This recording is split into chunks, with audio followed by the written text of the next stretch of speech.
الحمدللہ رب العالمین والعاقبۃ للمتقین والصلاۃ والسلام علی سید المرسلین وعلی آلہ واصحابہ اجمعین، اما بعد فاعوذ باللہ من الشیطان الرجیم، بسم اللہ الرحمن الرحیم۔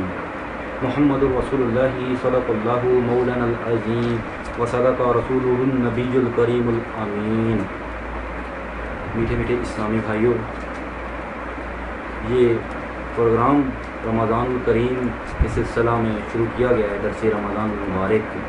اس میں آپ کو سحر، افطار اور رمضان المبارک کے متعلق جو بیسک انفارمیشن ہے وہ آپ تک ہم پہنچائیں گے۔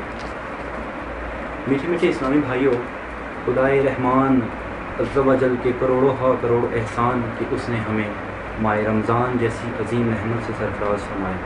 ماہ رمضان کے فیضان کے کیا کہنے، اس کی تو حد گڑی رحمت بڑی ہے۔ اس مہینے میں اجر و ثواب بہت ہی بڑھ جاتا ہے۔ نفل کا ثواب فرض کے برابر اور فرض کا ثواب 70 گنا کر دیا جاتا ہے۔ ایک حدیث کے مطابق ایک بار درود شریف پڑھیں تو 1,00,000 بار درود شریف کا ثواب ملتا ہے۔ ایک اور حدیث میں آتا ہے کہ جو کوئی رمضان المبارک میں ایک بار سبحان اللہ کہے اس کو اس قدر ثواب ملے گا کہ جو کہ غیر رمضان میں 1,00,000 سبحان اللہ کہنے پر ملتا ہے۔ ایک اور روایت کے مطابق عرش اٹھانے والے فرشتے روزہ دار کی دعاؤں پر آمین کہتے ہیں۔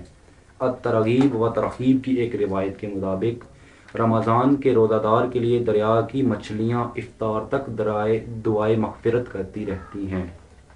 اس مبارک مہینہ کی ایک خصوصیت یہ بھی ہے کہ اللہ عز و جل نے اس میں قرآن پاک نازل فرمایا۔ اب آج کیونکہ پہلا جمعہ ہے، آپ سب ناظرین کو جمعہ المبارک، پہلا رمضان الکریم کا پہلا جمعہ مبارک ہو۔ تنبیہ الغافلین میں سیدنا فقی ابو اللیث سمرقندی نے ایک طویل حدیث نقل کی ہے جس میں یہ بھی ہے کہ اللہ عز و جل ماہ رمضان میں روزانہ افطار کے وقت 10 لاکھ ایسے گناہ گاروں کو جہنم سے آزاد فرماتا ہے جن پر گناہوں کی وجہ سے جہنم واجب ہو چکا تھا۔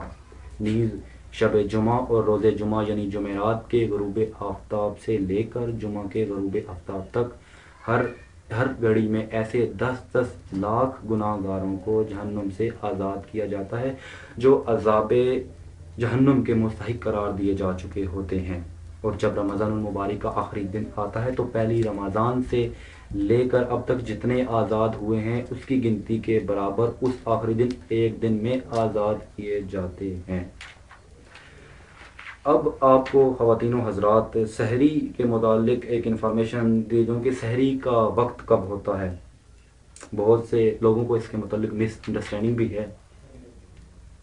حضرت علامہ ملا علی قاری علیہ رحمۃ الباری نے مراقۃ الشرح مشکات میں نقل کیا ہے سحری میں تاخیر کرنا افضل ہے، جیسا کہ حدیث مبارک میں آتا ہے۔ حضرت سیدنا یعلا بن مرہ سے روایت ہے کہ پیارے سرکار مدینہ کے تاجدار صلی اللہ تعالیٰ علیہ وآلہ وسلم نے فرمایا، 3 چیزوں کو اللہ عز و جل محبوب رکھتا ہے: افطار میں جلدی کرنا، سحری میں تاخیر کرنا اور نماز کے قیام پر ہاتھ رکھنا۔ اب سحری میں تاخیر کرنے سے کون سا وقت مراد ہے؟ اب آپ کو بتاتا چلوں کہ اذان فجر نماز کے لیے نہ کہ روزہ بند کرنے کے لیے۔ اب سحری کرنے میں اتنی تاخیر بھی نہ کریں کہ صبح صادق کا شک ہونے لگے، جیسا کہ بعض لوگ صبح صادق کے بعد فجر کی اذانیں ہو رہی ہوتی ہیں اور وہ کھاتے پیتے رہتے ہیں، اگر کھاتے نہیں تو پانی پی کر روزہ بند ضرور کر لیتے ہیں۔ بیچارے اس طرح روزہ بند تو کیا کریں، روزے کو بالکل ہی کھلا چھوڑ دیتے ہیں اور اس طرح روزہ ہوتا ہی نہیں اور سارا دن بھوک و پیاس کے سوا کچھ ہاتھ ہی نہیں آتا۔ روزہ بند کرنے کا تعلق اذان فجر سے نہیں بلکہ صبح صادق کے سے پہلے کھانا پینا بند کرنا ضروری ہے۔ اللہ تعالیٰ اسلامی بھائی بہن کو عقل سلیم عطا فرمائے اور صحیح اوقات کی معلومات کر کے روزہ، نماز وغیرہ عبادات صحیح بجا لانے کی توفیق مرحمت فرمائے۔